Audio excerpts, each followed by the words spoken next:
అని చూస్తుంటారు.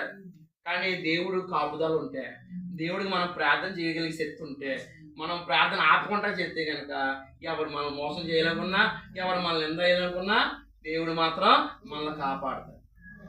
అందుకనే అంటున్నాడు, సాధువులు కాపాడతారంట. నేను అంటుంటాను అందరితో, చాలాసార్లు అంటుంటానమ్మా, ఎవరైనా ఏదన్నా అంటే మీరు ప్రార్థన చేసుకోండి, తిరిగి జవాబు చెప్పండి. హల్లెలూయా. ఒకవేళ మిమ్మల్ని వేధిస్తున్నారా ఎవరైనా, ఒకవేళ మీ కుటుంబానికి హాని చేసే వాళ్ళు ఉన్నారా, గట్టి ఎంత గొప్ప దేవుడు ఎవరన్నా, ఎంత గొప్ప దేవుడా. హల్లెలూయా. తాటగారు కూడా చేయలేరు, తాటగారు కోసి కుట్లేస్తాడు. దేవుని మహిమ కలిగి ఉన్నాడు, ఇప్పుడు జ్ఞానం కలిగి ఉంది, అర్థమైందా? దేవుని మహిమ కలిగి ఉందా? చెప్పిన మాటల మీద ఫోకస్ పెట్టాలి. ఈ మాట ఎంత గొప్ప మాట, ₹1,00,00,000 పెట్టిన తోటన్న మాట ఇది. చాలా మంది మనుషులతో కొట్టబడుతున్నారు. హల్లెలూయా. తెలియని మోసాలు జరుగుతున్నాయి. హల్లెలూయా. మన పక్కనే గన్నలు ఉన్నాయి, మన పక్కనే మనుషులు అనుకుంటున్నాం, కానీ మన పక్కనే బాంబులు ఉన్నాయి. హల్లెలూయా.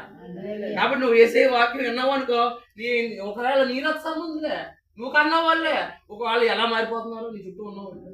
అందుకని నువ్వు దేవుడు మొరపెట్టడం నేర్చుకుంటే కనుక ఈ లోకంలో ఎవరో నమ్మదగిన వాళ్ళు లేకపోయినా దేవుడు నమ్మదగిన వాడు. హల్లెలూయా. హల్లెలూయా. చెప్పండి హల్లెలూయా. వాక్యం చెప్తున్నాను, దేవుడు నీతో మాట్లాడుతున్నప్పుడు మీరు అందరూ వాక్యం మీద పెట్టాలి మనసు, చిన్నోళ్ళైనా పెద్దోళ్ళైనా. హల్లెలూయా. ఎందుకంటే నా దేవుడు గొప్పవాడు, పరమ వైద్యుడు. హల్లెలూయా. ఆయన దగ్గర అన్నిటికీ మందు ఉంది. హల్లెలూయా.